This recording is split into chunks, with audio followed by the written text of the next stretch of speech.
You got to realize that some stuff may have to die, but your life goes on. God gives you tears to weep, but you ain't got to cry forever.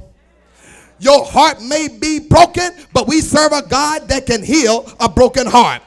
Your spirit may be busted, and even though the king's men could not put Humpty Dumpty back together again, we serve a God that is able to rebuild you, redeem you, reclaim you, and when he puts you back together again, you're better than the bionic man and the bionic woman.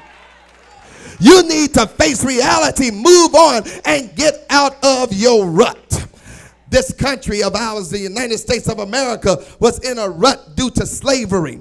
But through Civil War and the Emancipation Proclamation, that was broken. Then we got into a rut due to Jim and Jane Crow and discrimination and segregation and disenfranchisement when it comes to the vote. But because of the civil rights era with Martin Luther King and Rosa Parks and Roy Wilkins and Whitney Young, we got out of that rut.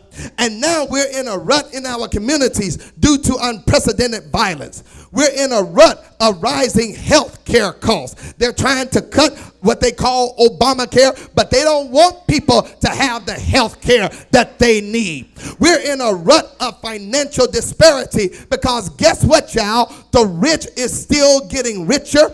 The middle class is slowly disintegrating, and the poor are getting poorer. Do you not realize that Mitt Romney, who is running for president, was taxed at a rate of 15%, and you and I are being taxed at a rate of 30 to 35%? Something ain't adding up there.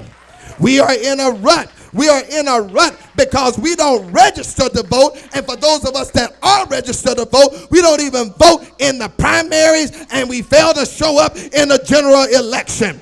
We are in a rut because we don't value education like we should. Our foreparents got beaten upside the head so they could go to school, and you could go to school for free, and you dropping out and not even showing up.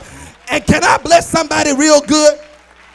Even if the school is raggedy, read the raggedy book. You can still get something out of it. God help me preach this thing. God help me preach this thing. We are in a rut in our families because parents, our problem is in our attempt to give our children what we did not have, we failed to give them what we did have. Like honor, respect, discipline, value, kindness. Telling you, when you speak to somebody grown, you don't say yeah and no and huh and what you want. No, you say yes sir and no ma'am and yes ma'am and no ma'am and how can I help you? You open the door for a woman. You stand. What is wrong with us? And God knows, God knows, God knows we are in a rut even in the church. Now, don't look at me like I'm crazy. We're in a rut in the church. Sometimes you go in the church, you can't tell whether you're in the club or in the church. But is there anybody that's glad that we serve a God that can deliver you out of a rut situation? I know I'm talking to about 4 or 5 of you all that can testify, yeah, he did it for me.